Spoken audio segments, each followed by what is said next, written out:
Salut, c'est Cyril, j'espère que vous allez tous bien. Alors on se rejoint aujourd'hui pour analyser et lire un court texte de Voltaire écrit en 1730. Ce livre s'appelle « De l'horrible danger de la lecture » et j'ai voulu te faire la lecture de ce texte pour deux raisons au moins.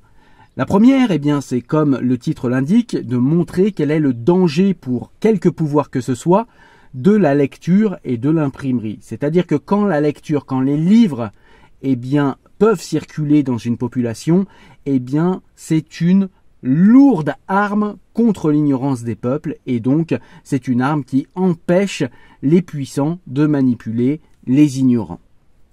Et le second point pour lequel ce livre est intéressant, c'est tout simplement pour montrer, par les yeux de Voltaire, quelle a été la réception dans l'Empire ottoman de l'époque de l'imprimerie et donc des livres pour la diffusion du savoir. Au niveau de la forme, avant de commencer la lecture, il me faut te dire que ce livre a été écrit avec la fameuse ironie voltairienne. C'est-à-dire que Voltaire ne pense pas réellement ce qui est écrit. Dans ce texte, il se moque de l'Empire ottoman et de ceux qui rejettent l'imprimerie et les livres. Allez, on est parti, cette fois-ci, pour la lecture.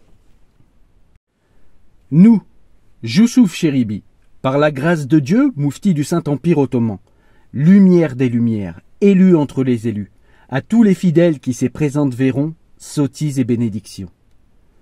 Comme ainsi soit que Saïd Effendi, ci-devant ambassadeur de la sublime porte vers un petit état nommé Franck-Rome, situé entre l'Espagne et l'Italie, a rapporté parmi nous le pernicieux usage de l'imprimerie, ayant consulté sur cette nouveauté nos vénérables frères les cadis et les imams de la ville impériale de Stamboul, et surtout les fakirs connus par leur zèle contre l'esprit, il a semblé bon à Mahomet et à nous de condamner, proscrire, anathémiser ladite infernale invention de l'imprimerie pour les causes ci-dessous énoncées. Cause numéro 1. Cette facilité de communiquer ses pensées tend évidemment à dissiper l'ignorance, qui est la gardienne et la sauvegarde des États bien polissés. Cause numéro 2. Il est à craindre que, parmi les livres apportés d'Occident, il ne s'en trouve quelques-uns sur l'agriculture et sur les moyens de perfectionner les arts mécaniques, lesquels ouvrages pourraient, à la longue, ce qu'à Dieu ne plaise, réveiller le génie de nos cultivateurs et de nos manufacturiers, exciter leur industrie, augmenter leur richesse et leur inspirer un jour quelques élévations d'âme, quelques amours du bien public, sentiments absolument opposés à la saine doctrine. Cause numéro 3. Il arriverait à la fin que nous aurions des livres d'histoire dégagés du merveilleux qui entretient la nation dans une heureuse stupidité. On aurait dans ces livres l'imprudence de rendre justice aux bonnes et aux mauvaises actions et de recommander l'équité et l'amour de la patrie, ce qui est visiblement contraire aux droits de notre place. Cause numéro 4. Il se pourrait, dans la suite des temps, que de misérables philosophes, sous le prétexte spécieux mais punissable d'éclairer les hommes et de les rendre meilleurs, viendraient nous enseigner des vertus dangereuses dont le peuple ne doit jamais avoir de connaissance. Cause numéro 5. Ils pourraient, en augmentant le respect qu'ils ont pour Dieu, et en imprimant scandaleusement qu'il remplit tout de sa présence, diminuer le nombre de pèlerins à la Mecque au grand détriment du salut des âmes. Cause numéro 6. Il arriverait sans doute qu'à force de lire des auteurs occidentaux, qui ont traité des maladies contagieuses et de la manière de les prévenir, nous serions assez malheureux pour nous garantir de la peste, ce qui serait un attentat énorme contre les ordres de la Providence. À ces causes et autres, pour l'édification des fidèles et pour le bien de leurs âmes, nous leur défendons à jamais de lire aucun livre, sous peine de damnation éternelle.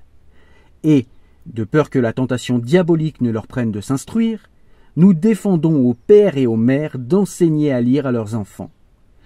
Et, pour prévenir toute contravention à notre ordonnance, nous leur défendons expressément de penser, sous les mêmes peines, enjoignons à tous les vrais croyants de dénoncer à notre officialité quiconque aurait prononcé 4 phrases liées ensemble, desquelles on pourrait inférer un sens clair et net.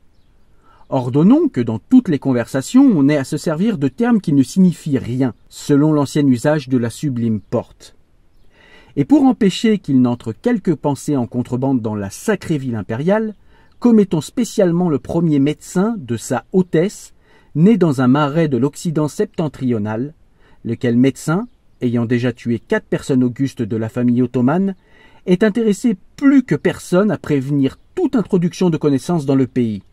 Lui donnons pouvoir, par ses présentes, de faire saisir toute idée qui se présenterait par écrit ou de bouche aux portes de la ville, et nous amener la dite idée pieds et poings liés pour lui être infligée par nous tel châtiment qu'il nous plaira. Donner dans notre palais de la stupidité, le 7 de la lune de Muharrem, l'an 1143 de l'Hégire. Voilà, le texte est à présent terminé. J'espère que comme moi vous l'avez apprécié. J'espère que vous avez apprécié l'ironie de Voltaire à montrer tout ce que l'Empire ottoman refuse en refusant l'imprimerie et les livres, et à comprendre bien que finalement l'Empire ottoman refuse d'annihiler l'ignorance par les livres, refuse de faire entrer des connaissances par les livres, parce qu'ils ont peur bien de ne plus avoir prise sur la population. Voilà, je vous dis à très bientôt pour une prochaine vidéo ou un prochain audio. Je vous dis à très bientôt. Au revoir.